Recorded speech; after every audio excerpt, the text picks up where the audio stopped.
All rise. Oyez, oyez, oyez. Silence is commanded by this honorable commission. All those having business, draw near. Thank you, and you may be seated at this time.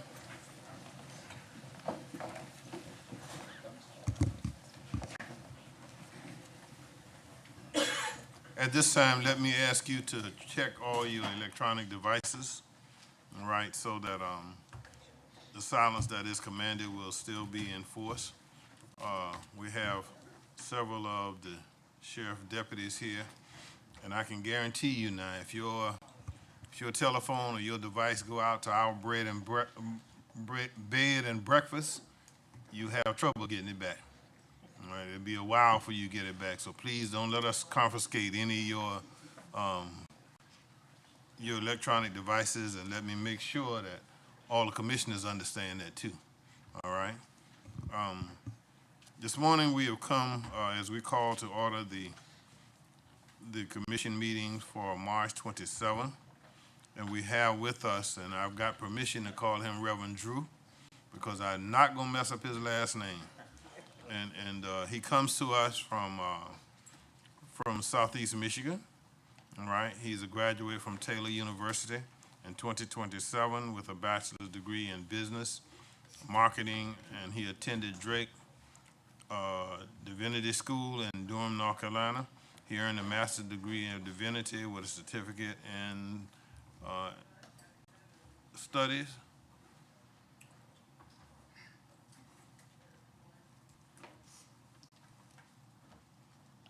Angelic Studies in May in 2024. And so at this time, I'm going to ask Father Drew to come to the podium, and he will give us his inspiration and then our invocation. And when he gets ready for prayer, invocation, then I'm going to ask everybody to restand, and then I'm going to ask, did I say, who did I? Yeah, Commissioner Buford, yeah. Going to lead us in the Pledge of Allegiance. So y'all see how thin our mind is. All right. So Father Drew, is in your hands. Thank you for having me. Thank you for being here. Yeah, I'm very grateful for the opportunity. Like you mentioned, my name is Father Drew. Drew Eibach is the way that you say it. Eibach, okay. Yeah. No problem. I'm a priest down at Christ Church Anglican, just down the street. And like I said, I'm very, very grateful to be here. As I was thinking about what I wanted to share with you all this morning, my mind kept coming back to the Sermon on the Mount in the 5th chapter of St. Matthew's Gospel. In this sermon, Jesus gives his followers the core of his moral teaching.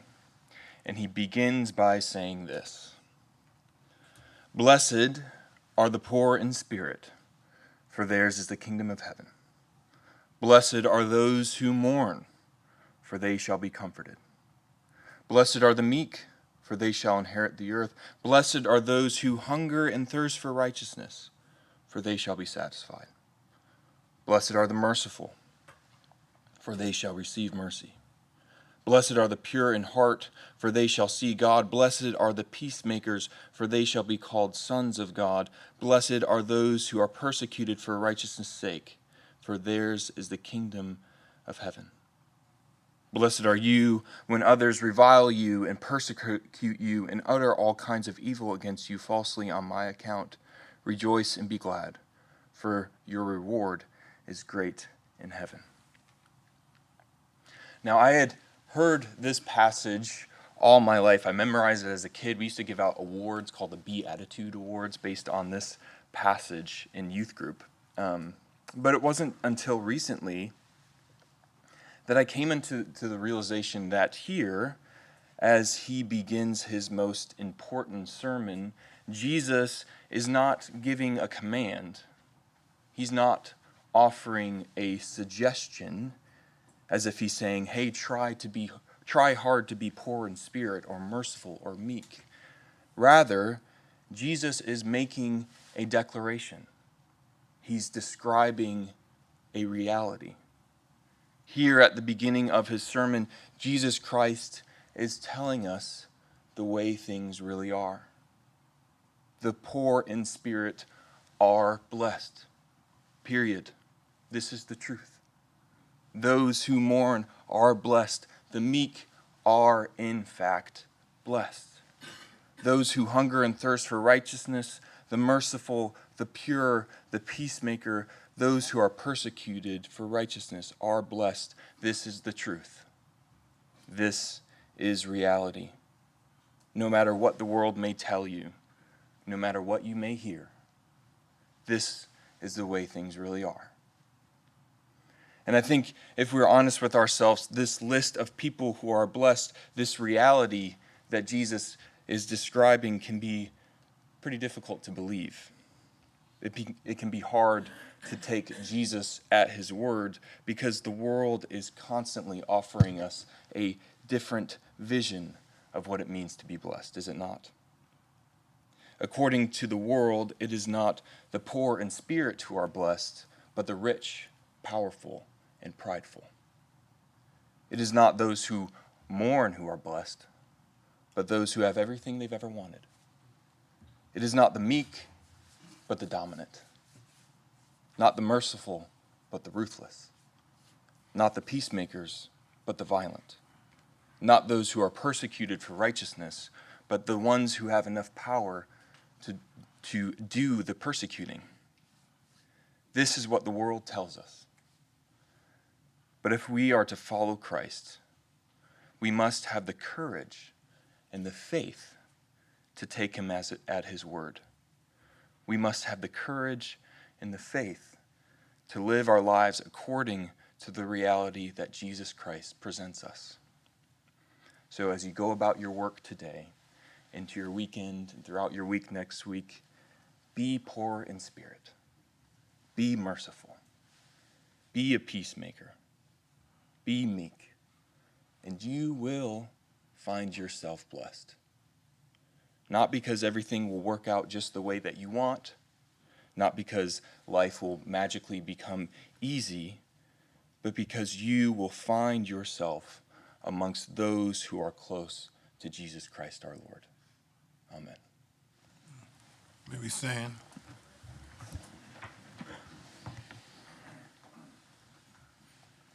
And I offer you this prayer for guidance from the Book of Common Prayer. Heavenly Father, in you we live and move and have our being. We humbly pray you so to guide and govern us by your Holy Spirit, that in all the cares and occupations of our life we may not forget you, but may remember that we are ever walking in your sight. Through Jesus Christ our Lord. Amen. Amen. Mr. Buford.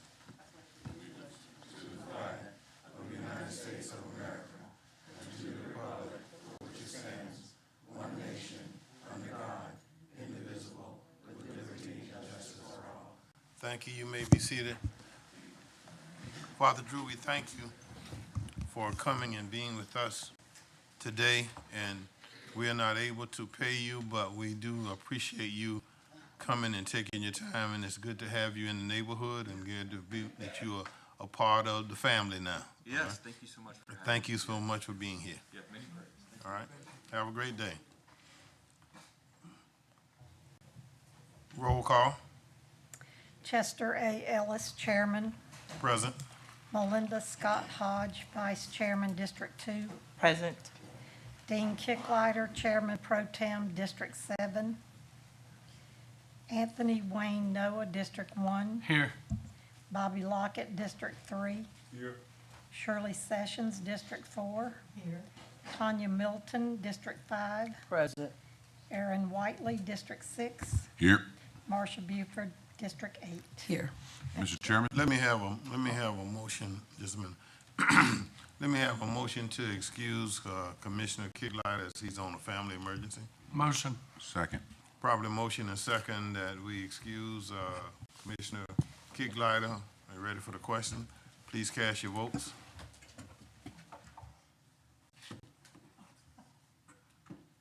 Got it? There it is. All right, good. All right, at this time, let me call on, did you have something? It was that. Oh, okay, all right, okay. All right, at this time, let me call on Commissioner Milton, who should introduce our youth commissioner. Thank you, Mr. Chairman. Good morning, everyone. I'm excited this morning to introduce to you Dr. Sabrina Woods. She is currently a student, a junior at Calvary Day School, but she has great intentions of becoming a pediatrician. She loves science, and she wants to move forward in that direction. So I told her we're going to speak it into the atmosphere this morning. So I want you to just participate. Any questions you have, just let us know, and we'll be glad to see you through. I can't wait. Thank you for being a part of us this morning and to take part in anything we do. If you have a question, just raise your hand and we'll make sure that you get all your questions answered. Thank you for participating. At this time, we're going to have a proclamation recognizing the 3rd annual Autism Ball in Chatham County, and I ask those who are here for that, will you come forward to the podium?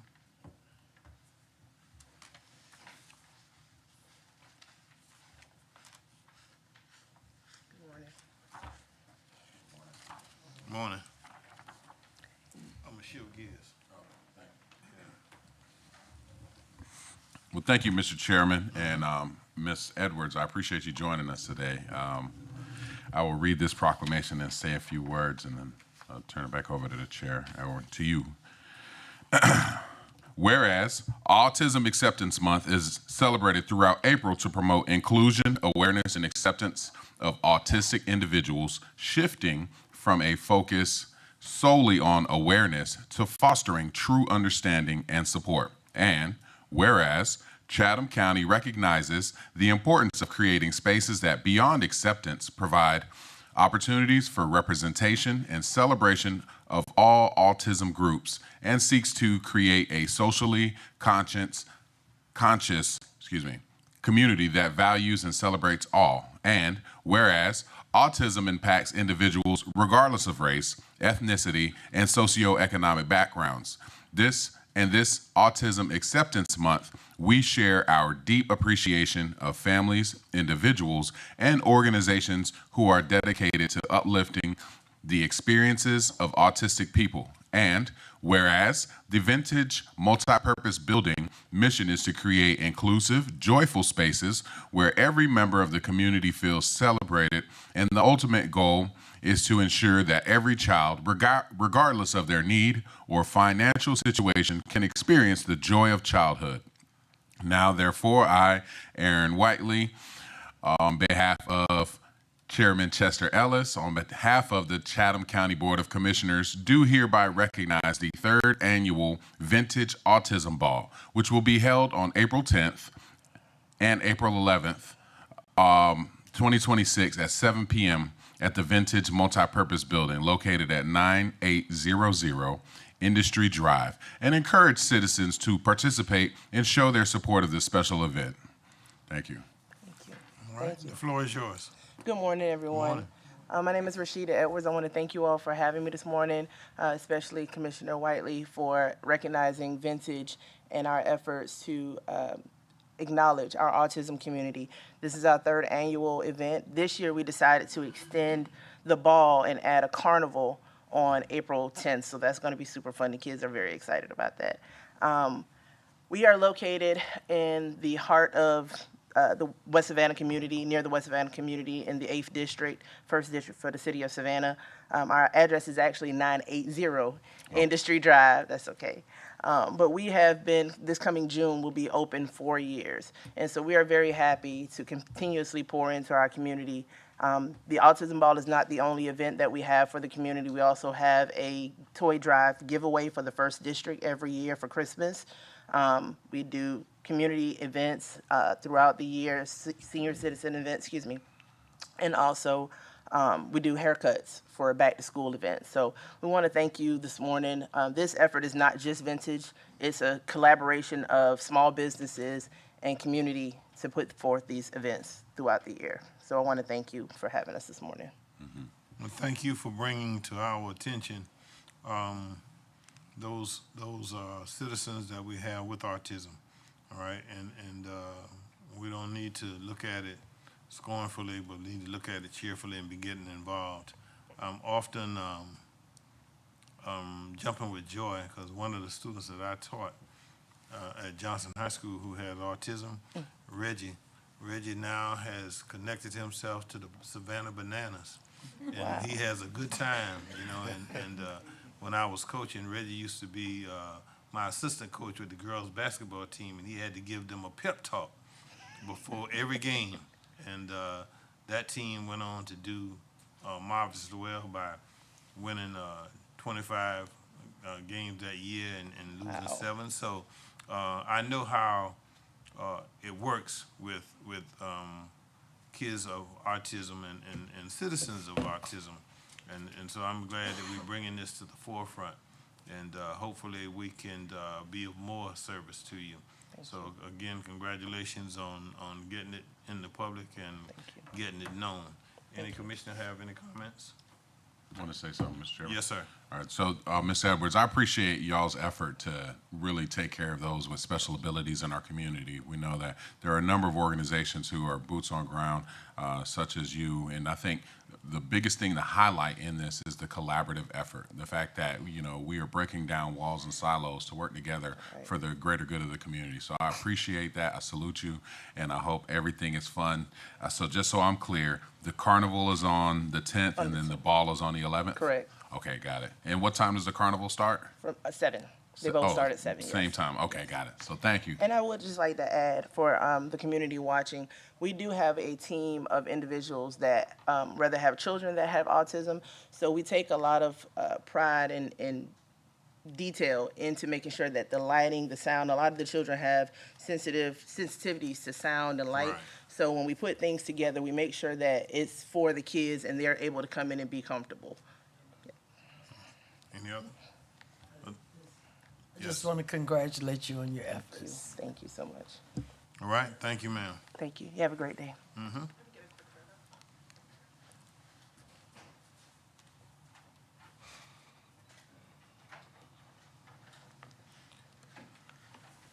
Proclamation declaring April 2026 as Donate Life Month in Chatham County. The director here, or ambassador, I should say, is here, Ms. Morgan. All right, of LifeLink, partner ambassador, will be here, is here. And let me read a portion of this proclamation, then I'll turn the mic over to you. The County of Chatham, Georgia proclamation. Whereas one of the most meaningful gifts that a human being can bestow upon another is the gift of life, and whereas more than 100,000 men, women, and children await life-saving or life-enhancing organ transplants, of which nearly 3,000 residents in Georgia, and whereas in 2025, a record number of transplants, 49,064, occurred in the calendar year of 2025 thanks to the generosity of 23,785 deceased and living donors. Now therefore, I, Chester Ellis, Chairman on behalf of the Chatham County Board of Commissioners, do proclaim April as Donate Life Month in Chatham County to honor those who have made the decision to give the gift of life, to focus attention on the extreme needs for organs, eyes, tissue donation, to encourage all residents to take action and sign up on Georgia's donor registry at, and it gives the website, to discuss the miracle of transplants as a family and to make families commitment to organ, eyes, and tissue donation. And witness whereof, I am here to set my hands and cause the seal of Chatham County, Georgia to be affixed this 27th day of March 2026. The mic is yours. Thank you, Chairman and Commissioners, for having me here today. As you said, my name is Linda Morgan. I am a patient ambassador of LifeLink here in the Georgia area. When I say patient, I am a transplant recipient. I received the gift of life in 2023, bilateral lungs and heart transplant recipient. I was listed for bilateral lungs, heart, and a kidney.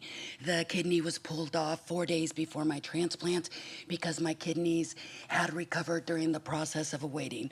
I spent 2 years in the hospital between Emory University, my first year. The second year I was transferred to UAB in Alabama because unfortunately Emory could not do my transplant because I was it was very complicated, and they did not have the setup at Emory at the time to be able to handle my case.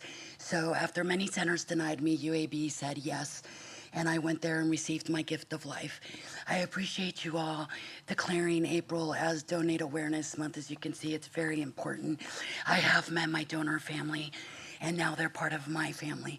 Thanks to my donor, I was able to walk, or I should say run, down 6 flights of stairs right now to be able to make your meeting from the parking lot because the elevator's out.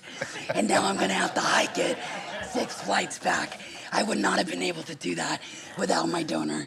So as you can see, the gift of life is very important, and I'm here to be a witness to let you know that life continues after organ donation. You're never too old or too young to be an organ donor. All organs are viable as long as they meet the standards, not only organs, but tissue, ligaments, tendons, everything can be procured from a donor. Also, as you said, living donors. You can give a kidney as a living donor.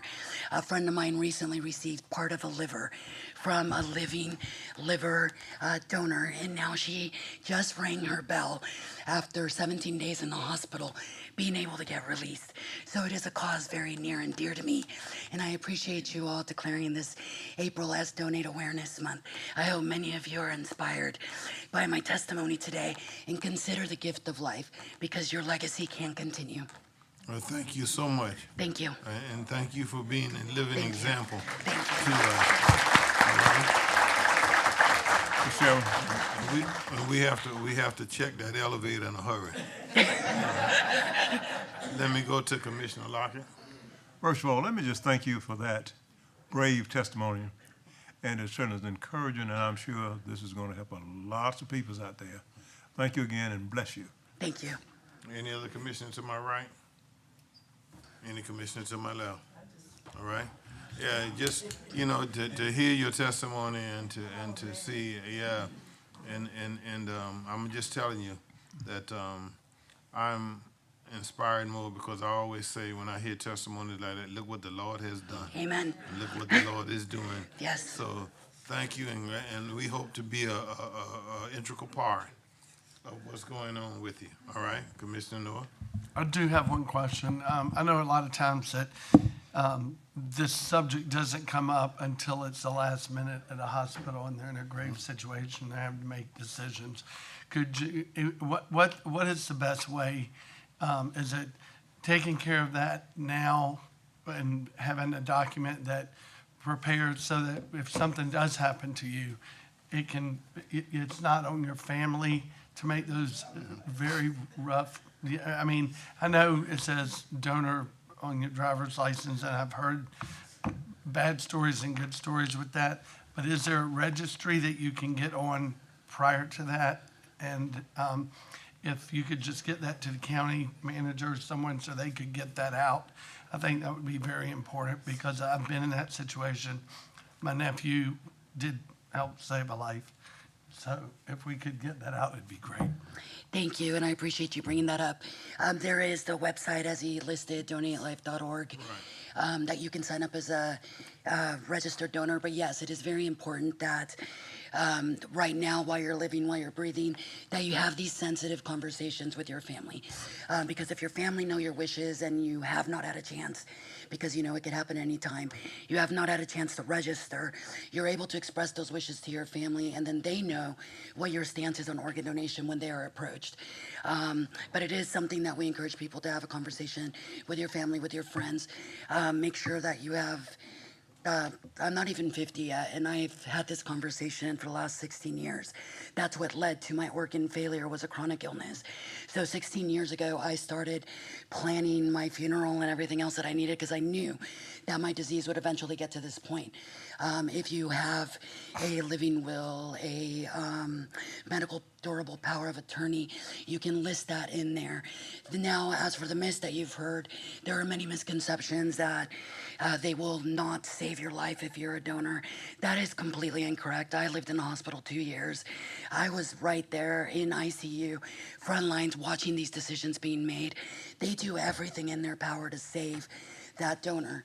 And when they're out of options and they can't do anything further is when those conversations take place. So even if you're an organ donor registered and you decide not to do it at the very end, they will still honor your your wishes and take that off the table. So it is important to have that conversation, like I said, with your family, with your friends, have it documented. Just express it, because the needs of donors, there are still over 100,000 patient candidates, as they call them, waiting on the list to get that gift-saving life, and every year it grows. But I appreciate you. Thank you. In the Georgia registry, is Georgia's donors registry is www.donatealifegeorgia.org. Correct. All right, and so we can make sure that that's passed out. Who's next? You? Yes, ma'am. Yes, I too would just like to tap in here and say thank you. Thank you for bringing it up. I am a donor, and I think I just want to mention, someone said your courage to come up and share your story, to make everybody aware of what they can do to make a difference. And the priest that spoke to us earlier today, he mentioned courage, and we've seen that with what you've done, and the autistic community making recognition of the differences. And so I think it's been very moving to have that word in front of us today, and you're a great example of that. Bless you and thank you. Thank you so much. You're welcome. Any other? Thank you so much. You're welcome. And we are available this coming April if you want us at any events. Volunteers like myself, we're ready to pop up, spread the word, and give out not only some neat swag, they have great swag for people, and any information on the gift of life, the organ procurement, and all that good stuff. Well, thank you so much. If you turn around and face that clock and hold it up so that we can go in our archives. All right, thank you, Thank Ann. you again. Let me call on the manager now. Are you going to our Employee Service Awards? Yes, sir, Mr. Chairman, Commissioners. I'm going to ask Ms. Stevens, our HR Director, to come to the front of the room, along with the HR team, as recognize our county employees for their various years of service. Ms. Stevens? Okay. Good morning. Morning. The employees that we're recognizing this morning have a combined total service of 350 years of service. Amen. We want to congratulate you on your milestone and thank you for your years of service, and we hope that you'll accept this token of our appreciation. With 40 years of service, Miss Diane Pinkney.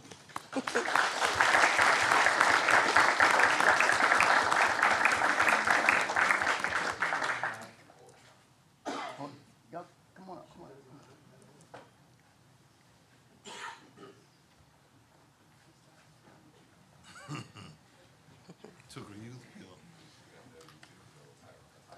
Yeah.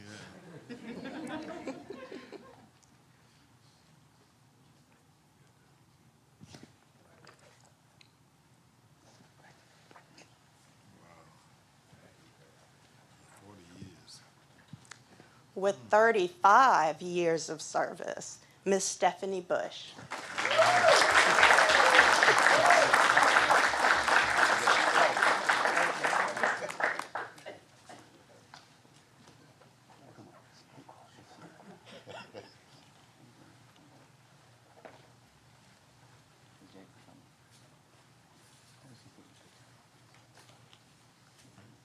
Hold it.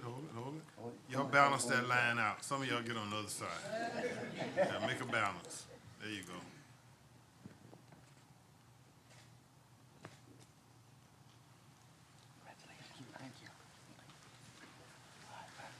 You got one more? With 25 years of service, Mr. James Baker.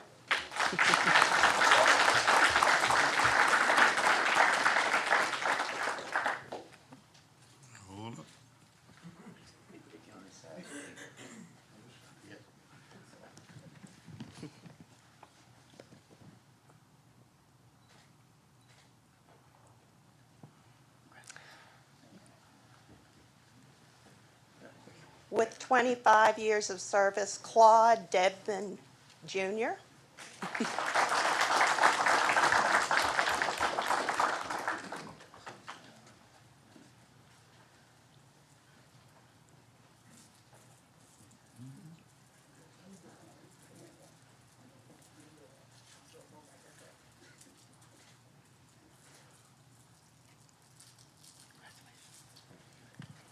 20 years of service, Miss Amanda Kennard Cruz.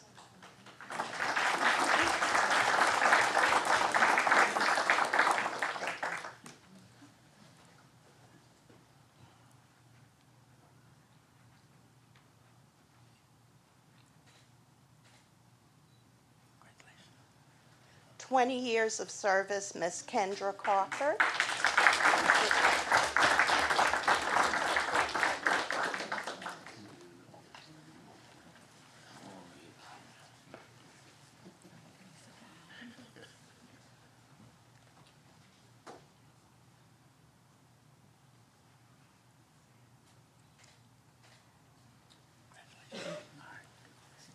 20 years of service, Captain Jason Levy.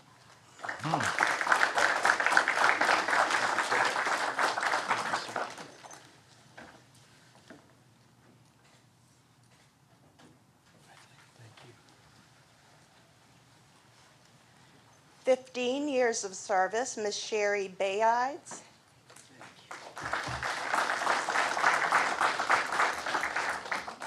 15 years of service, Gabrielle Rouse.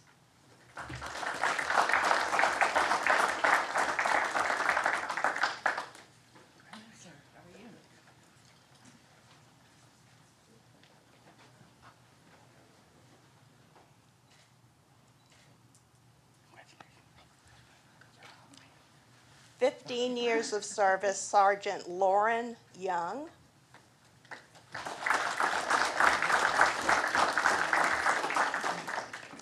10 years of service, Casey Martinez.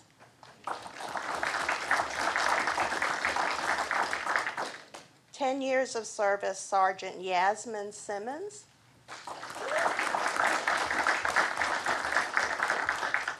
10 years of service, Sergeant Stephanie Roberts.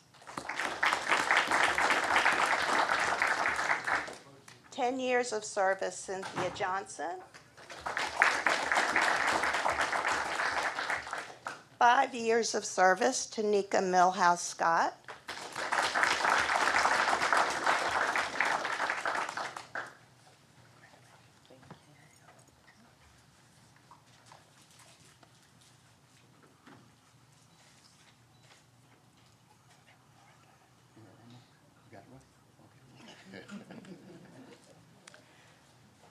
5 years of service, Sharita Sanders.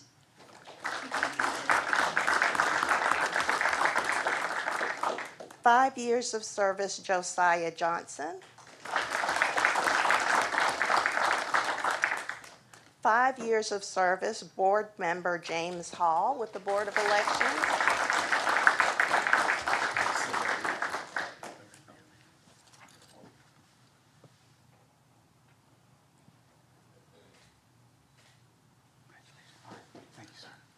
5 years of service, Caitlin Hamilton. 5 years of service, Wesley Hutchins.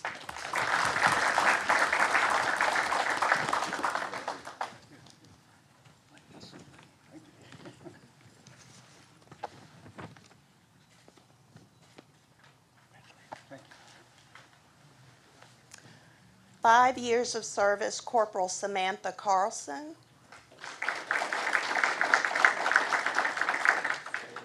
5 years of service, Corporal Sandra, I apologize if I messed this one up, but Nevich, okay, I apologize for that. 5 years of service, Matthew McClenny.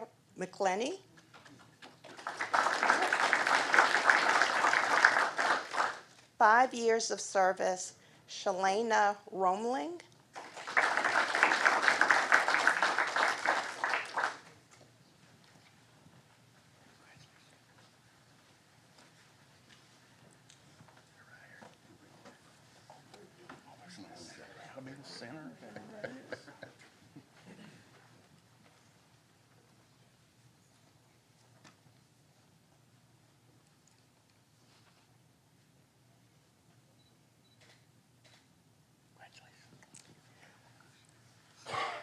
5 years of service, Duncan Gorman.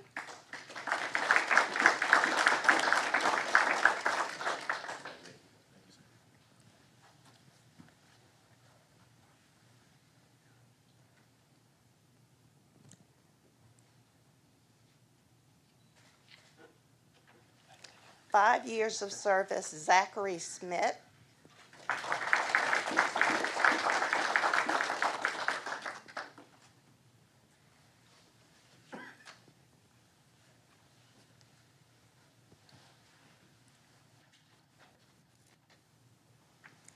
5 years of service, Lars Lee.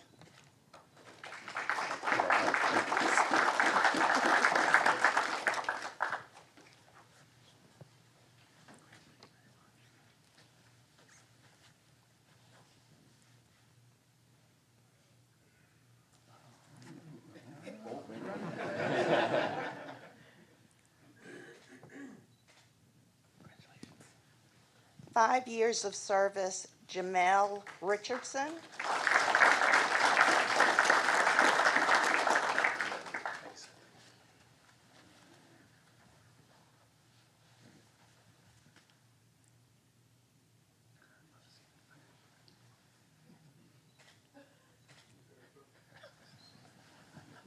5 years of service, Brandon Price.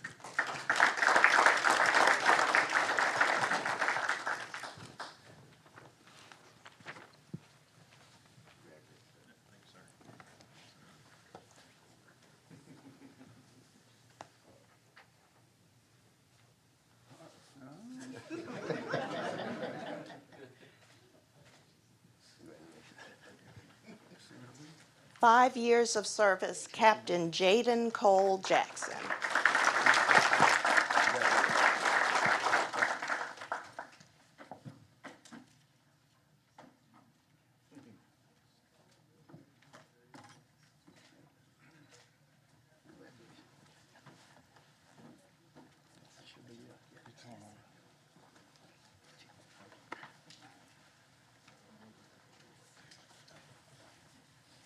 'That's it.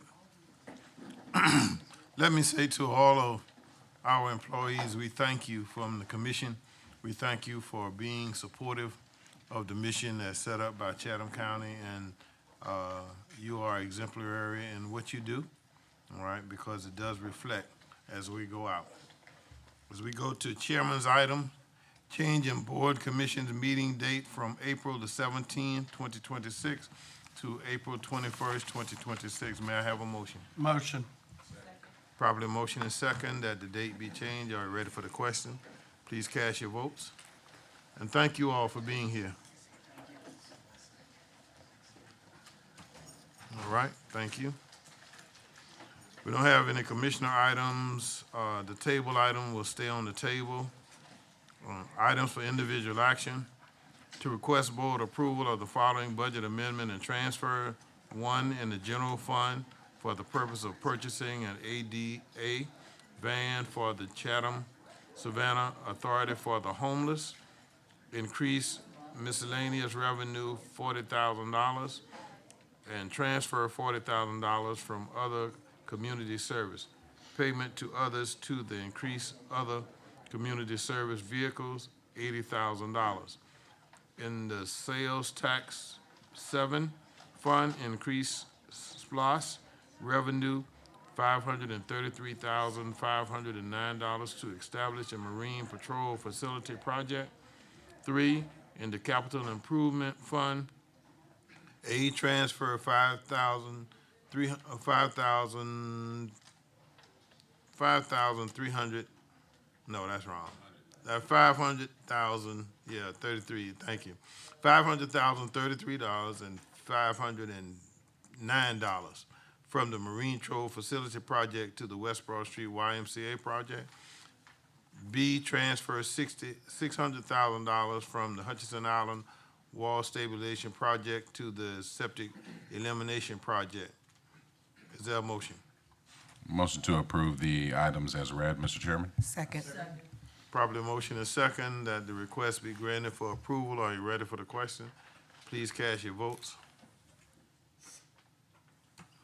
All right, thank you. At this time, we're going to have the Chatham County Fire Department report given by Chief Vickers.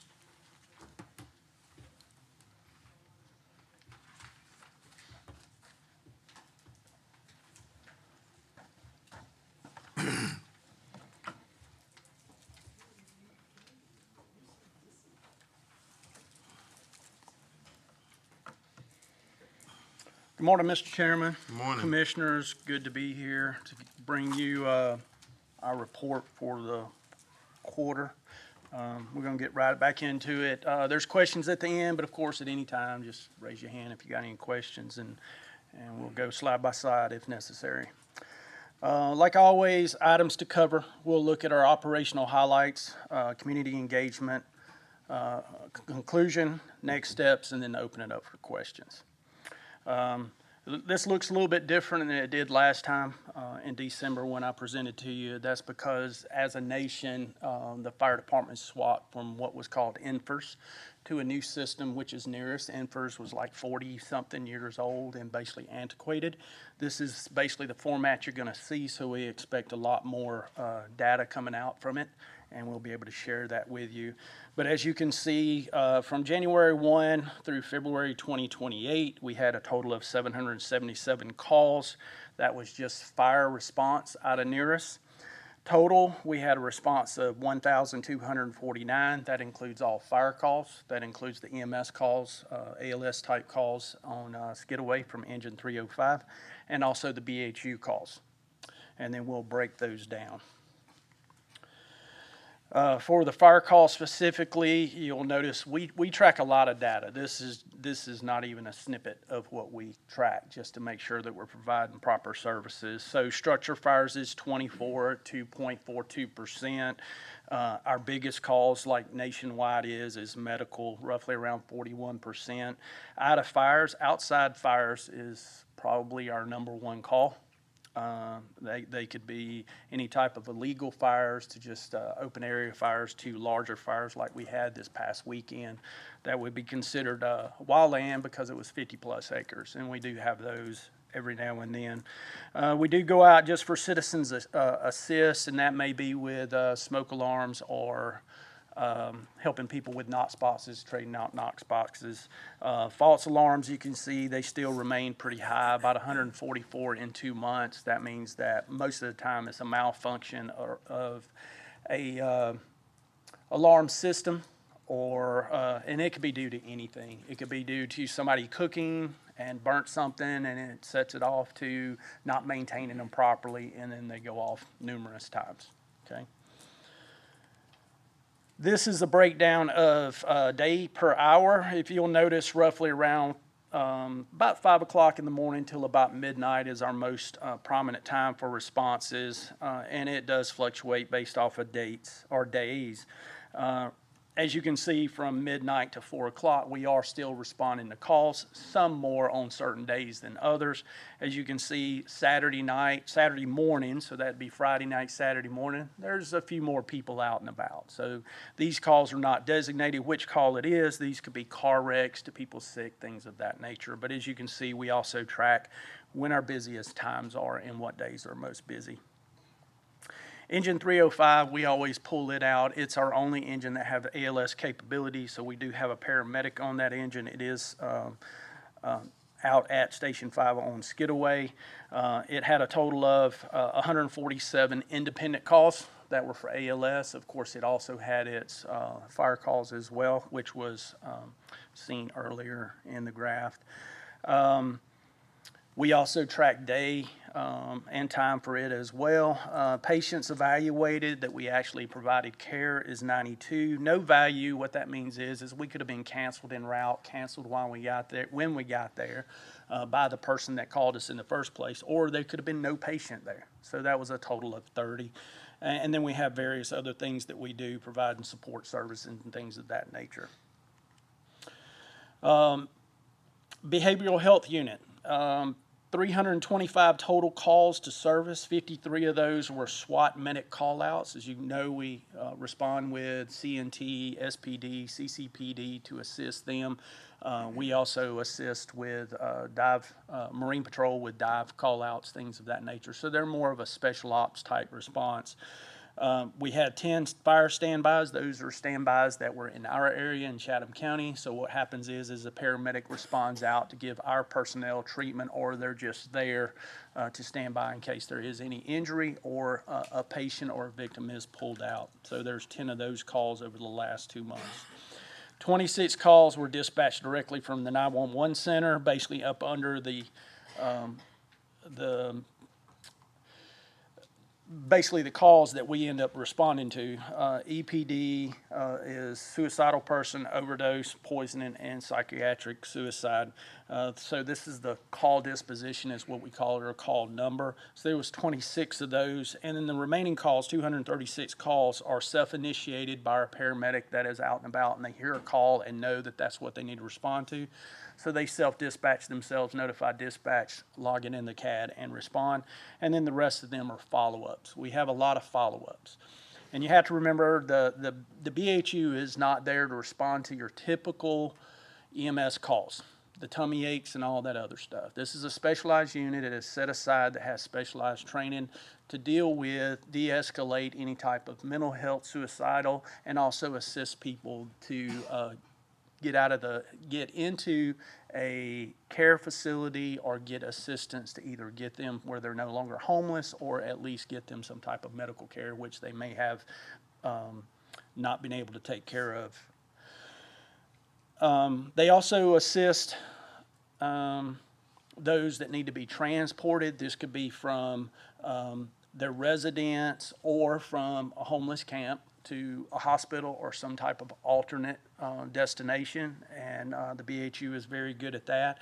So direct transports, they did 49 of those, and then they arranged transport through either Uber or some other support services, 80 of those, and you can see on the right-hand side the different locations that they actually transport them to. Sometimes it is to the hospital, but the hospital is not necessarily the right place for them to be. Right? They may need other type of assistance. Behavioral health unit, as you can see, we basically run 12 hours a day. These are for calls from 7 o'clock at night to 6 in the morning. That is logged in by 911 under the same call dispositions as you've seen earlier and how we track it. So we had 146. What ends up happening with this is it goes into a queue. And then in the morning when our community paramedic gets there, they start looking at things, and then they do follow-ups to see if they can assist anyone. So again, we do not have a nighttime BHU right now. Success stories, we always want to put those out there. These are just 21 over the last couple of months that they actually did. So there's 21 people that have been directly affected, and a couple of those I'll share with you. 2 patients stabilized and returned to work or independent living. Okay, so they were able to get out of an assisted living. 4 individuals were reunited with their families where they could have been separated. 1 individual returned out of state to resume mental health treatment and established providers. I'm not going to read them all over to you, but these are some of the successes. You have to remember that the BHU is a specialized unit to be able to help people where there is nobody else to help them. There are social workers, there are paramedics, there are numerous things, and really can't speak enough for them. And they reach those that can't get help somewhere else. And you have to understand, this may be just getting them an ID to get them into this system so that they can get insurance, which they do not have, or other benefits that they do have the right for, but they just don't know how to do it. So this is really a one-on-one with the patient. So it is definitely a specialized unit. I always bring the biospatial data to you. This is through a system called Genesis. As of right now, or at least until February 28, we had 1,499 that were logged in. This is the data that identifies mental health, self-harm, suicidal ideation, overdoses, things of that nature. And these are clinicians that enter this information in. Okay, so, and again, this is just a snapshot. This is Chatham County, 1,499 or almost 1,500 reported or saw somebody that reported that they were having an issue with one of these problems. There's many more that do not report it or did not seek assistance from January 1 to February 28. So that's just the data that we have. This is something you can see. It's all over Chatham County. It is not in one location or another. Okay. Going on to training and education courses, and this is just a snapshot of some of the things that we provide. We not only provide the recruit firefighter, which that's somebody off the street that does not know how to fight fire. We bring them in and train them up, and then they become firefighters. So that is just one snippet of what we do. We also provide EMR, EMT, and we can provide advanced EMT training, and we do as such. Fire officer, chief officer, instructor, apparatus operator. We do technical rescue. We can provide canine medical course. That's where paramedics are taught to take care of canines, basically a police officer canine that possibly shot or gets injured some other way on scene. That is definitely a specialized training. Pre-hospital trauma life support, high-risk medical operations, and other ALS and BLS training. Again, that's a very small number of courses. We do many more. The only way we can do this is we are considered training sites for National Registry EMT, National Association of EMT. We are through DPH, through the Office of EMS and Trauma, American Heart, Georgia Firefighters Training Council. We're recognized to be able to provide that training, and we have the specialized instructors to do that internally. We do not have to send people out to do training. You know, we don't have to send them for Forsyth or anything. We just have the luxury of doing it here. We have over 4,000 what we call company level hours. So not only do they attend training, our personnel are also doing training every single shift by themselves with an adjunct instructor, which may be their company officer or one of their own coworkers. So over 4,000 hours. Roughly, we tag about 40,000.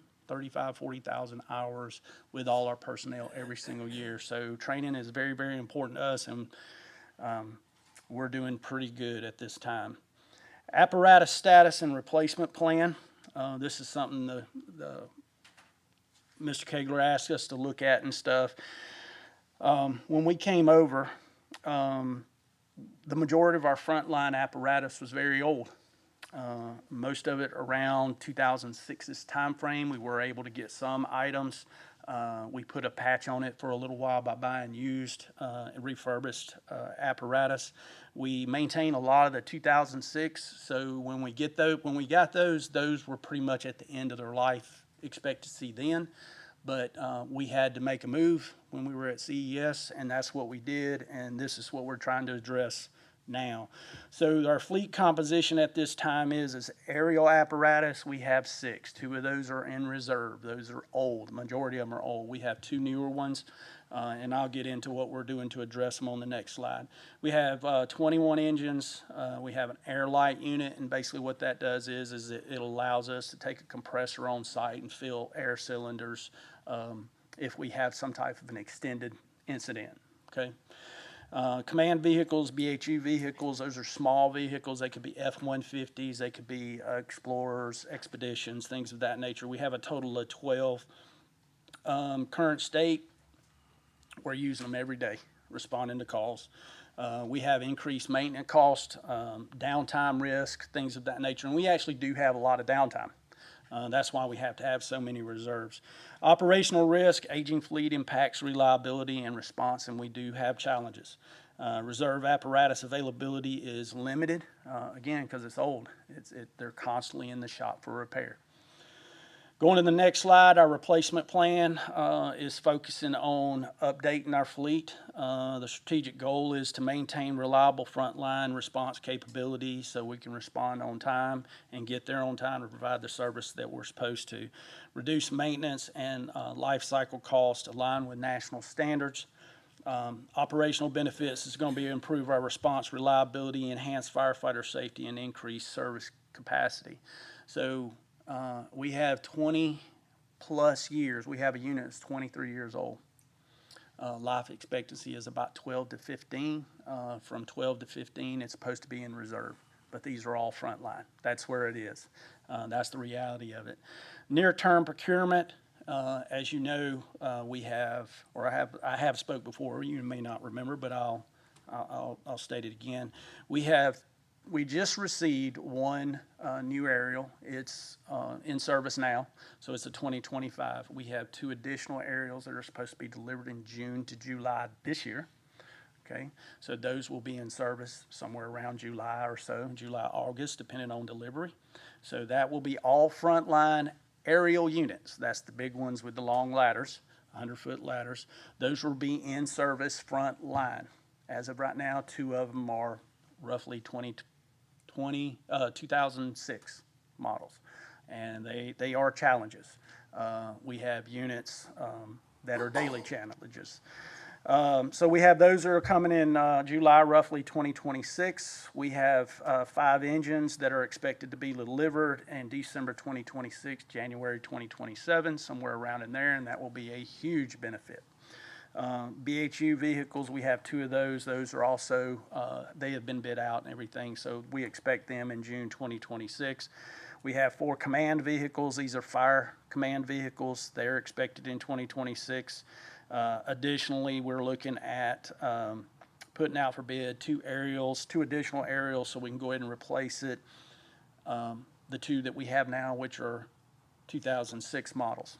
And it could be up to 3 to 4 years before we even see them. The 2 that we are getting in June, July this year were ordered 3 years ago when we were still at CES. That's why we're getting them now. So they have a long lead time. We hope to have those out for bid in about 30 days. We're finalizing specifications now. And again, 3 to 4 years, somewhere around in there, is where delivery is expected. 5 additional engines, we're looking at bidding out the 1st of May. Delivery would be expected sometime around February 2027. It just depends on, supply and demand. And then we have a passenger van that we're waiting to bid out. One thing that Mr. Kegler wanted me to talk to you about is that make sure you understand that nationwide, roughly in 2020, there was a bottom out of the availability of fire apparatus and numerous other things, of course. But this graph here from the Fire Apparatus Manufacturers Association, or FAMA, basically from 2020 to 2024, there was a huge nationwide industry issue. And you can notice there that the blue line on top, that's a 45 at its peak, was a 45% increase. And basically what it was a scare tactic. When somebody says, hey, there's a disaster that's about to happen, what happens at the grocery store? Your milk and bread and your water is bought up, right? That is what happened here. Okay? So with that and the issue of COVID causing delays in equipment, parts, things of that nature, the decline of turning them out dropped, and then not having personnel to actually be able to put them together. So there's a huge gap. The good thing about it is in 2025, it's narrowing down, and it's about 13% off, okay, as compared to what it was originally. So the availability now of an engine still could be around 2 years, but now they're saying from a year to 2 years. We have those engines out that are out for bid now. We're looking at the end of the year, beginning of next year. So you can see with that, the time frame is decreasing some. One thing that is happening, though, is that the prices are still going up. 5 years ago, 6 years ago, you could get an engine for about $500,000. Now they're about $1 million a piece. Ladder trucks were about 1.2. They're about 1.8 now. So that is not changing right now. So I just wanted to share that with you and let you know that we're taking the challenge and moving on, and thank you for your support with that on approving us moving forward with our fire apparatus response plan, or our fire apparatus replacement plan. So that's pretty much all I got about that one. Community engagement. I always bring this up. QR code is still the same. This takes you to our website. We're out and about. We provide smoke alarms for free with installation. We don't just hand them out. We actually install them in our area. You just go to the website, fill it out, and we'll come put 2 of them up for you. We also do Knox box assistance. We don't put the Knox boxes in. What happens is that if you sell your house or you buy a new house and it has a Knox box on it, we will actually come and open it up and put the keys in there for you or allow you to do that, and we close it back up. That provides you an opportunity to, if there's a non-emergency incident, we can come there and use the keys rather than destroying your door. Let's put it that way. So it's really for the business. If there is any type of incident, there's fire showing or anything like that, or we see there's a medical emergency, we're going to get in one way or the other. We got special keys. They can basically open anything. So home safety checks, we're not there to inspect your home. We're just looking at safety checks, so please call us in to do that. We do special events requests, whether it's the schools or circuses or wherever. We've had a total of 466 contacts year to date, so that's January and February. So please, again, these are just a couple of the snapshots where they visited the hospital and took little bears out to the kids and stuff up on the floor, and fire safety education to some of the seniors. Again, that's the website, or you can just go straight to our website. Interagency cooperation, Garden City Fire Department, we have a secured automatic aid agreement with them. It has been put in the CAD, and we're responding with them on calls. They're also responding to us. It's primarily the more major type calls, structure fires, entrapments, things of that nature. So that is working out really, really well. We're sharing personnel and resources to get to citizens' assistance. With Chief Menard coming back, he's at his 100th day. You probably saw some of his presentations and stuff. We have started our talks again, left over from previous time when he was chief here, and it looks good that we're going to start moving forward and working very closely together on multiple things, and we'll bring you something on that later. Upcoming things, GFSTC annual audit. We get an annual audit. They had to reschedule this April 7th. They come down to make sure we're still doing what we're supposed to do with training. They check all our truck stations, things of that nature. Again, that's April 7th. That's scheduled, and we're ready for it. Recruit graduation, which you have received invitations. That's May 6th. You have received your invitation for that, so please, we look forward to seeing you guys there if you can make it. ISO audit, we did get notified June, July. Everybody around this location will be getting audited by ISO. We're working through all the paperwork and getting everything ready now. And our next recruit school, of course, begins July 6th. It's a never-ending thing to try to keep that revolving door and get new people in. So that begins on July 6th. We already know when they're going to graduate too. So those are the upcoming things. Open it up for any type of questions you may have.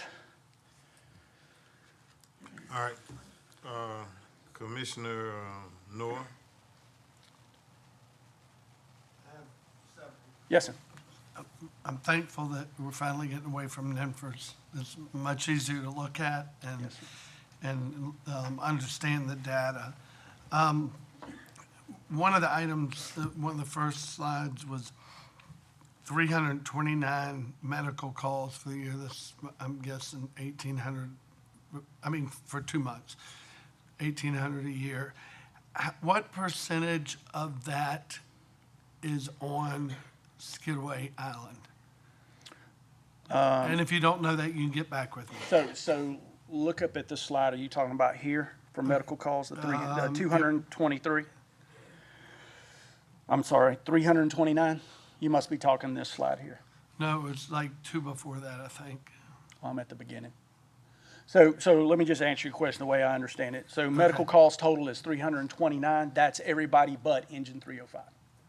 Okay. Engine 305 is 147. Now, all of those are not ALS calls, though. Right, Yes, right. sir. Those So, it's set up exactly the way it was before. so we're running twice as many medical calls off of Skidway Island as we are on Skidway Island, roughly. I would say we're running, just on Skidaway Island, half as number of calls as we're doing countywide. Right. 50%, yes. Well, I think that's what you okay. said. I had to think about it. Yes. What is our minimum level of training for a firefighter on an apparatus? EMR. EMR. Yes.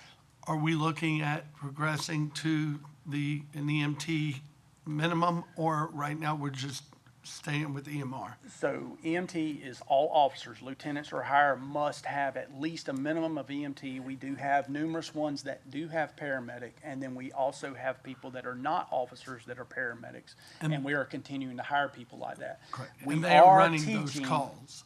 Yes. They are running those Yes. calls on the command vehicles or as on the engines. The officer in majority charge? of them are on engines. But we are teaching EMT as well as as the second level after they get out of recruit school. Okay.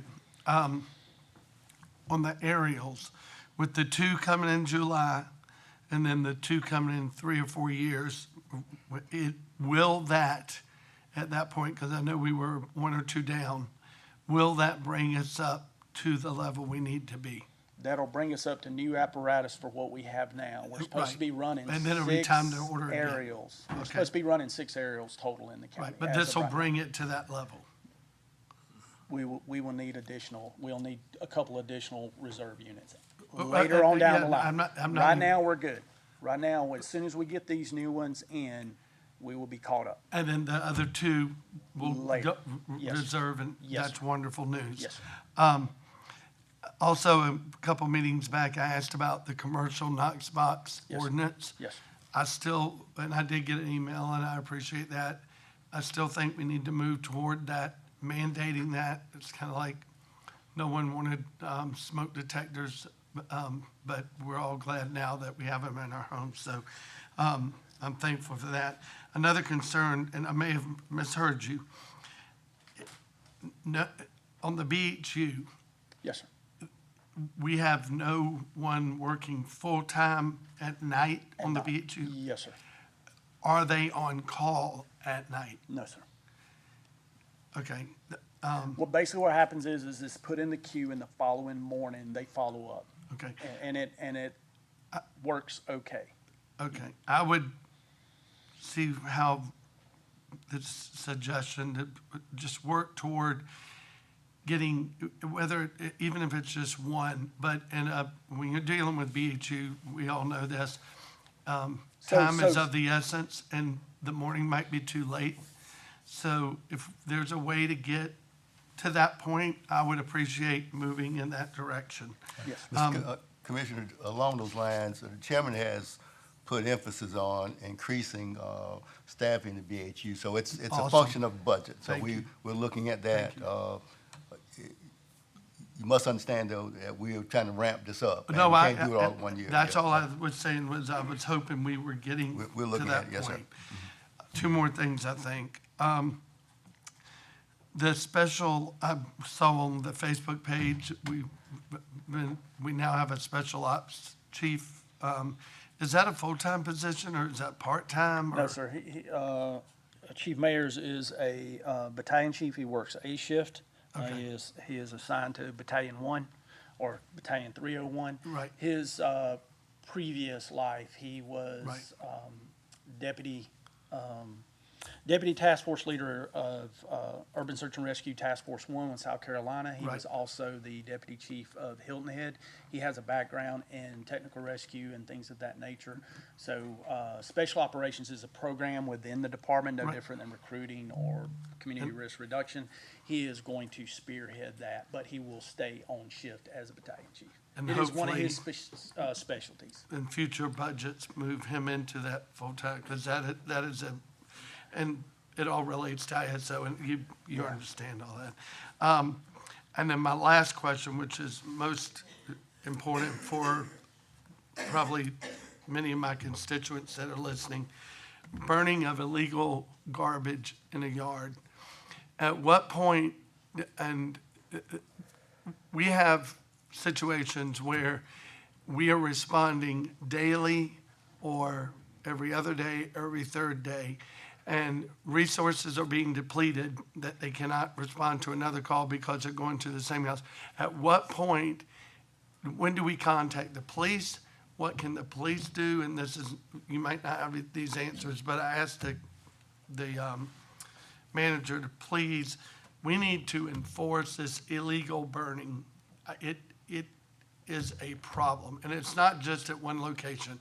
It's all over, but when you're going to the same place every single day, there's a problem. and we need to do something about enforcement. Thank you. That's all I have, and thank you for your report. It's, as always, very clear and understandable. Thanks. Thank you. Commissioner Milson? And that question is, it has been reported, and I'm not sure if it's correct, that the manufacturers of these fire engines have all got together and decided to make the price as it is, like, I mean, crazy millions. So there has been a lot of buyout. There's really only two groups now that exist, maybe three that exist that sell fire apparatus.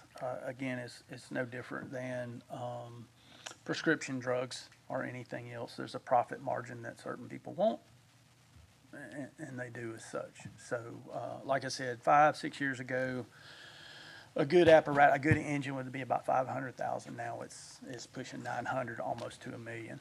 Yep. So is there anything we can do with those manufacturers? I mean, of course, they're all privately owned, I guess. Yeah. That's Commissioner, that's I think one of the issues is, and you can Google it, there are a lot of, there's a lot of information out there on this topic, and Congress is even looking at it now. Right. Because there's a number of things that go into buying a fire engine. The chief and our fleet manager are constantly talking. Some of those issues are, they make each engine customized. So there's not a go on the lot and get one. That's part of the problem too. So we're dealing with it. We're trying to work out a strategy where we can continue to buy engines and aerials and just to make sure we can afford to purchase them and keep the adequate number, kind of have an adequate resource to be able to provide fire coverage. Because they're making them, they're pricing them out of our, Well, everybody's having that same issue. As Chief said, $1 million for an engine now, that's kind of commonplace. September 2025, Congress did pull them up, and they did have to, they were asked some tough questions. And ultimately, again, it was a perfect storm there for a while. It is narrowing down to when they are available now, so it's getting more back. It's getting closer to being more realistic. It's not where it needs to be. The specialty items, how they're built, things of that nature, so we can make sure that they can last 10 to 15 years.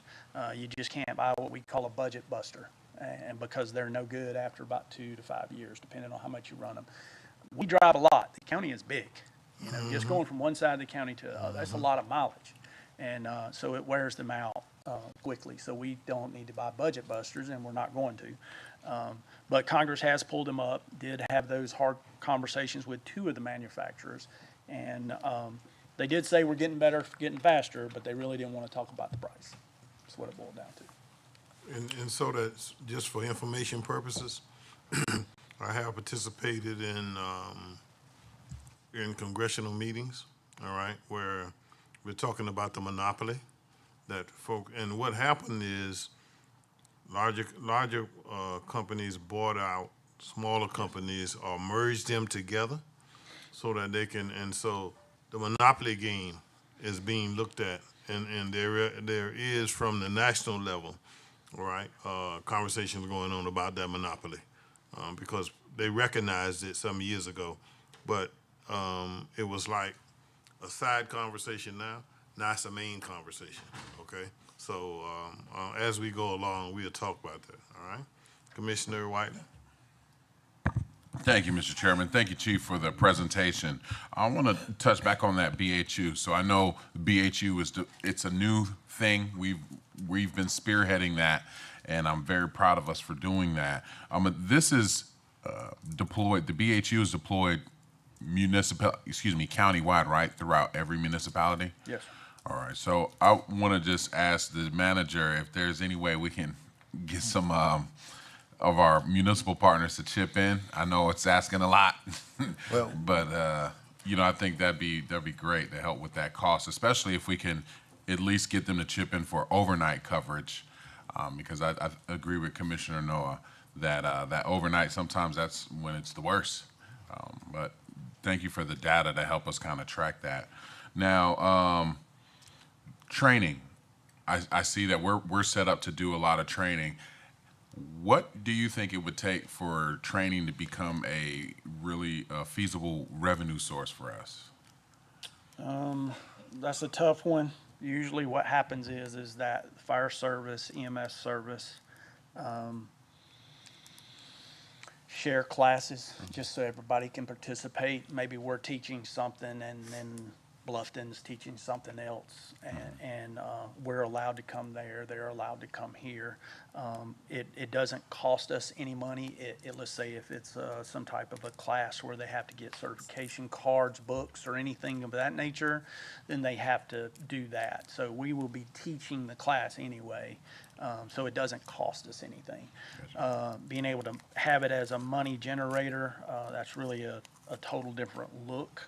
It's almost its own independent training center, similar to any other private type, or Savannah Tech, or rescue training, or something like that. That's where that part is. Again, right now, we see our benefit out of sharing classes and stuff. That's our biggest benefit. I don't believe that we would make too much money off of it. Yes, sir. Yeah, there's other avenues for people to get classes for free. So I don't think that would help us right now. If we get into the paramedic class and things of that nature, then if we get to that point to be able to teach, then yes, because that's a long drawn out class. I mean, you're talking about a year to year and a half, depending on how you run it. So that's a little bit more investment, and probably could. So now we can only teach EMT B and I, or just B? It's advanced now. Okay. Yeah, it used to be I, but now it's advanced. Hey, okay, gotcha. Yes, sir. Well, thank you for that. Yes, sir. Last question, just for public consumption, can you kind of share, as we talk about the infrastructure needs and how we've got this plan to get more trucks and engines, can you share with the public how our fire infrastructure affects our ISO? I heard you say that the audit's coming up in January, and so when we're making big expenditures, I want people to kind of understand that it's an investment more than it's just a one-sided expenditure. So it's definitely an investment, and then there's two things. There's the rating, your actually public safety rating, or your fire rating, where they come in and evaluate you on your ability to be able to respond.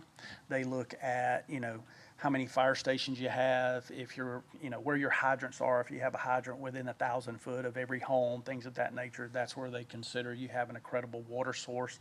Or does the fire department have a way to get water to those locations, which we do. We have water tenders and personnel to respond and take the water to the site if they don't have a hydrant nearby.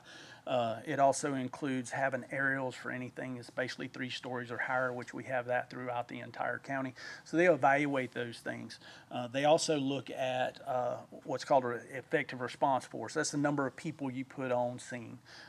Basically what has happened is probably about 8 years ago, 10 years ago, NFPA, NIOSH, and a few others got together, did a couple of reports on high-rise responses and just regular structure fires, like a 2,000 square foot home with no basement, to find out what critical task must be done, right? So they identify how many people you have to have through those studies, and that is what ISO uses to identify, are you putting enough people on scene? So it's not only that, it's also dispatch. Dispatch is a very big part of it, and we're working with Diane and Russ on that to get that information put in.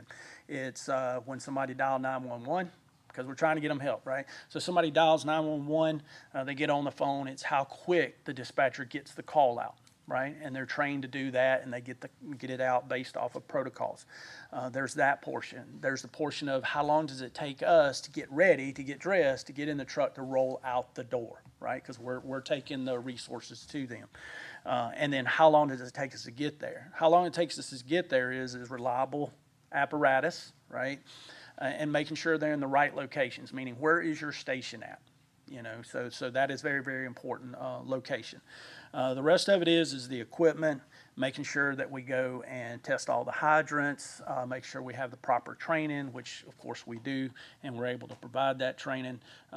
There's quite a few categories there. So the investment is, one, it affects your insurance for those insurance companies that actually use ISO to adjust your rates, and it's based off of risk, as you know. And then there's also the other part, operationally, right? So you have this investment over here, but your investment is also, will you have a fire department that can get to you in the amount of time necessary, right? And so that's reliable resources and personnel to get there to you.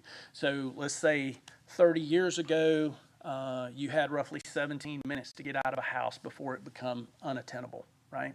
You have about 1.5 minutes to 2 minutes now. The reason being is basically everything in your home is either synthetic or coated with synthetic material, styrofoam, carpet, drapes, things of that nature. Your clothes is synthetic, plastic. Basically, it's a hydrocarbon, very similar to fuel. So it burns very, very quickly. So we have, there's numerous videos out there that will show the difference of what's called a legacy home, which is the old cotton and things of that nature, that type of material, which burnt very, very slowly. And then you have the new stuff.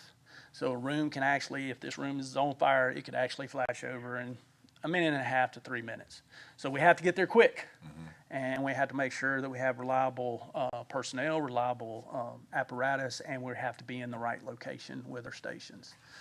So they look at all of that as a risk, and how did the investment reduce that risk to help the citizens on our calls? And of course, they look at call volume, our response times, everything to do that. All right, well, thank you for that, Chief. Yes, and then my last question is just associated with the 6th District. I know that there's a development that's coming up, and part of the agreement for that development was them putting a fire station at the top of that development. Will that be owned by us or by Chatham EMS? It's supposed to be transitioned to Chatham County. Okay. All right, and then do we have the, what we need to fit it? To supply it, to put resources in it? Right. Yes, sir. What would happen is our current Station 7 and 1440 Grove Point Road will move there. There's Gotcha. personnel and equipment and stuff. Okay. Yes, sir. All right, thank you. Yes. Good to know. All right. Commissioner Yeah, Sessions. thank you. Quickly, thank you. Wonderful presentation. I would encourage Chatham County residents to go on the website and see what's going on here and how hard you and your department are working for the county. Just to follow up about ISO, maybe you said it and I missed it, what is our current rating and how does that compare to other municipalities? So we're what's called a 3.3X. Okay, so in 2012, a 3 is the flat rate. So if you have a fire station within 5 miles of your home, and you also have a hydrant within 1,000 foot of your home, you're considered a 3, right? So we have what's called a split classification. The X is the split part. The X, and most of the time when people are contacted by their insurance company, they say it's a 9. That's actually what it is. So what that means is that you may have a fire station within 5 miles, but you do not have a hydrant, okay? So one of our biggest priorities right now is to ensure that we can build our resources and our personnel to be able to respond with what's called water tenders. We carry large amounts of water, 3,000 gallons. We have 4 of those that are in service now, and they respond to carry the water there. So with the tenders and the engines that respond and the truck, we can carry 10,000 gallons there, okay? So that's where your split class comes in. So currently we're a 3X. Nationwide, on average, most people are 5, 6, somewhere around in there with an X usually. 1 is the best, 10 is no coverage at all. And I mean, that's pretty much where we're at, and daily we're looking at seeing how we can make things better to get better operationally, as well as having a rating through ISO. Thank you. Yes, ma'am. All right, good. Commissioner Buford? I'm coming. Thank you, Mr. Chair. Ms. Woods has a question. But before her question, I wanted to say thank you for your report and thank you for what the Behavioral Health Unit does. Yesterday, I had an encounter with someone who was homeless in Commissioner Whiteley's district, and Behavioral Health was on the spot to help Excellent. them. And I Excellent. think that was just awesome. Thank you. All right, Commissioner Nora, back to you. Just to take off a fellow commissioner's comment, and I don't even know if they're still doing it, but in the past, the 3X, most insurance companies want to get off of the coast because of hurricanes, but they're using the fire department to get out of the area, and it's because most of the area was developed before infrastructure was put in place for fire suppression and fire hydrants. With that being said, in the past, we were able to write letters to many insurance companies, and they would accept our tender or tanker operation as sufficing for the 3X and making it are they still doing that as a rule? Is that something we should suggest for our constituents to ask for, or are they just saying, no, we're not doing that now? So what they do is they send out a form. They'll contact whenever they're getting a new policy. What they do is they say, hey, it looks like it's going up. So I've been getting numerous calls that citizens, it's slowing down a little bit now. Let's say December, January is when the insurance companies really started looking at it. We started getting numerous calls. I talked to numerous people, and we were able to get it fixed. They were actually automatically moved to a 9. I have no idea why. They just were in the policy. So that increased their premiums dramatically. So I'd say 90% of those contacting says, can you help me out? We actually looked at where they were, found the closest hydrant, showed them how to find the closest hydrant, because we have that ability. You can go to our website, type in your address, it goes straight to it, right? And it tells you where it is. It also tells you where the nearest fire station is. So you have something defendable right there. But we were able to provide letters for those individuals to say, yes, they are here. Here's your nearest hydrant. This is your nearest fire station. They were fixed. The other 10% that I did receive, I ended up getting forms, and we end up telling them this is all the resources we send and everything, and then they make their adjustments accordingly. And they were able to do that, or most of them. I Yes, know that. I would say yes. Yes. Great, because The I know majority. one of my neighbors, their annual insurance coverage was right at $4,000, and it went to over $35,000 per year Yes. to cover this same house. In other words, they couldn't afford the insurance. Now, one of the things we are asking ISO to do, I don't know if they'll do it in this visit or it'll come second, is look at our alternate water supply. And that is truly evaluating our ability with the extra dry hydrants, as well as our response time with the tenders, our accuracy and response time. And basically it's set up, it's pretty straightforward. They must establish, whenever you get on scene, you must be able to establish a 250 gallons per minute to be able to flow, and we must be able to maintain that for residents 2 hours, for commercial 3 hours. So we're gonna work with them to try to see if we can get a better rating, and if we can throughout the entire county, then the X goes away, which will be probably the best thing and most important thing we can do for the citizens at this time. Yeah. Agreed. Yes. Okay, did I get everybody? Yes, ma'am. Of November through January, there were many fires in my neighborhood due to like heaters, such as for the It's on, you guys scoot up a little bit. She just Okay. talks off. Yes, there were a lot of fires in my neighborhood caused by heaters, and one of these fires caused the death of.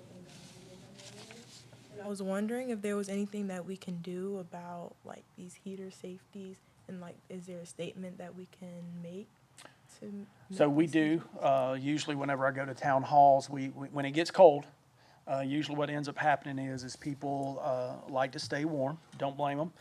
Sometimes they get a little bit too close, or maybe they go outside and something's wet and they lay something too close, or they pull it too close to their bed, or they pick it up and put it in the bed with them, things of that nature. There's other ways, electric blankets, things of that nature, that can help with that, but I always do give a warning in that. We do see an increase of also home fires due to chimneys not being able to be maintained when it gets cold, and things of that nature.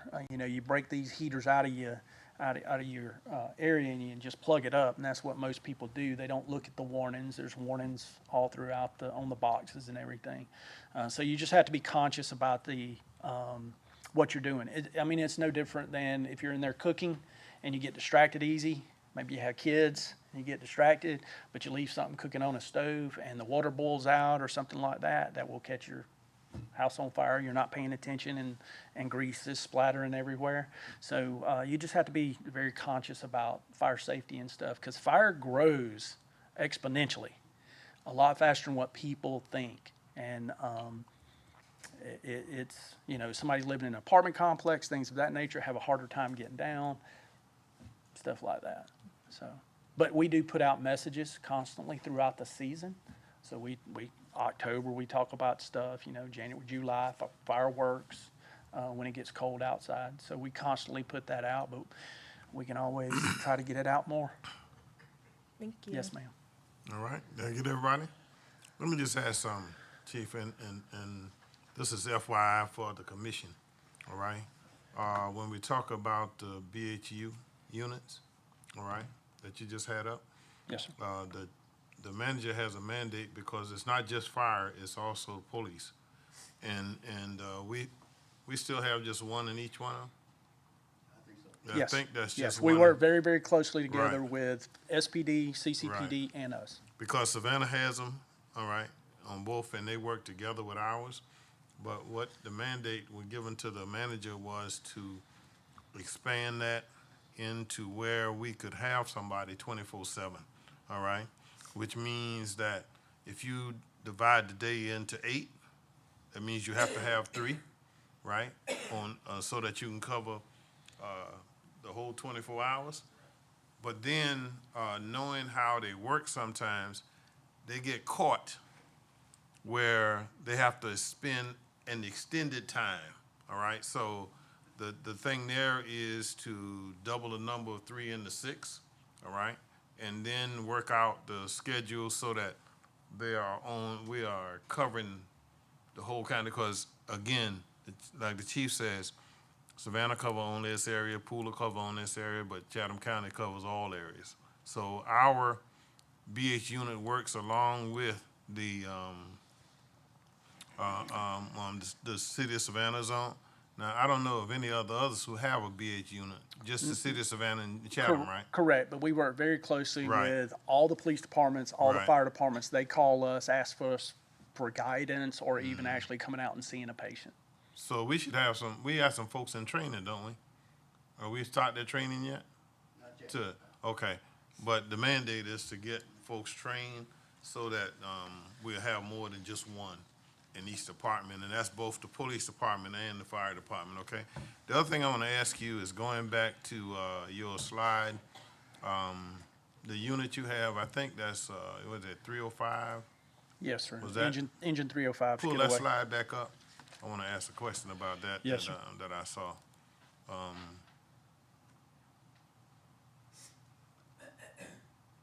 Okay. Now, there it is. I wanted to get the initials right. I saw it as ALS. Advanced life support. Advanced, right. Now, that's that one unit, right? The new units that we're ordering, the new units that we're trying to buy, will it have that capability? Is that something we put in? But that has to do also with the training. That's training equipment. Right. It's got to be what I want them to get to understand. It has to be a paramedic. It's got to be, right. You got to have the person trained, and you got to have the equipment. Yes, sir. On that particular engine. Yes. All right. So as we expand by the new engines, the engine might be capable of having it, but if we don't have the personnel, correct. And y'all know the reason I'm saying that, because it costs money. All right, so I want you to know that it costs money, okay? Yes, And sir, we so- can convert any engine that we're Right. getting into it. Right. But like you said, gotta have the equipment and the Gotta training. have the Yes, equipment sir. and gotta have the personnel. Yes, sir. So that's why I call it, and this is my definition, all right? I call it right sizing both our fire department and our police department.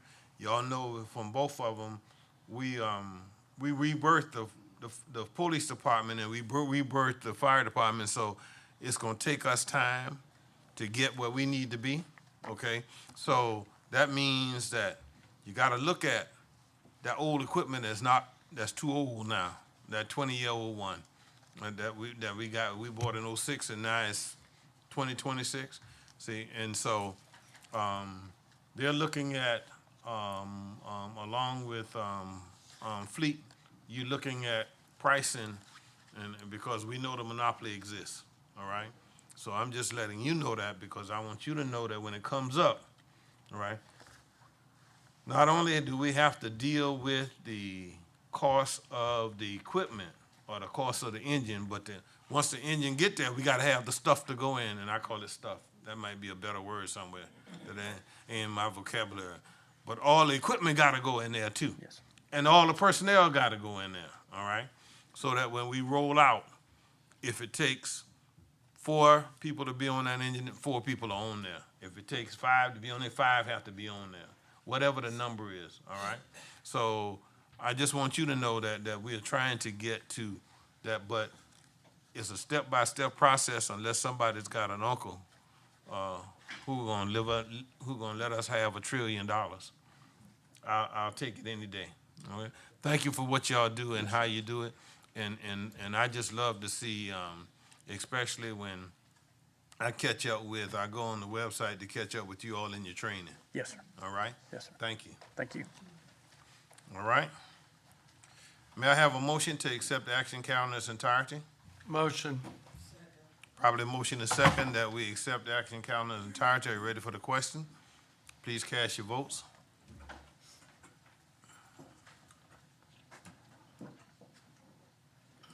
Okay.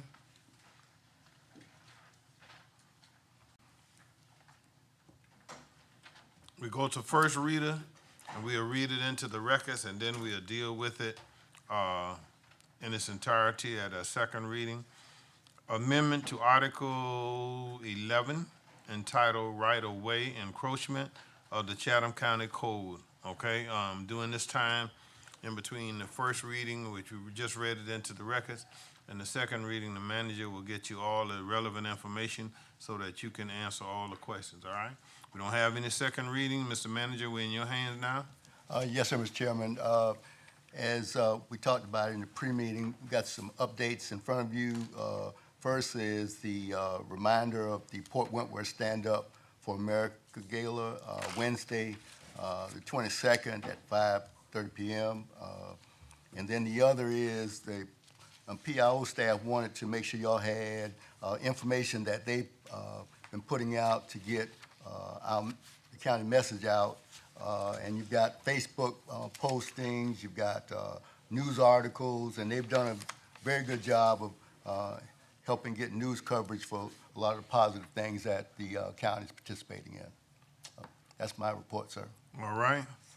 There is a need for us to go into executive session for litigation, acquisition, and personnel. All right, Motion. so may I have a motion to do so? Probably motion and second that we recess into executive session and ready for the question. Please cast your votes before you move. All right, see you in executive session.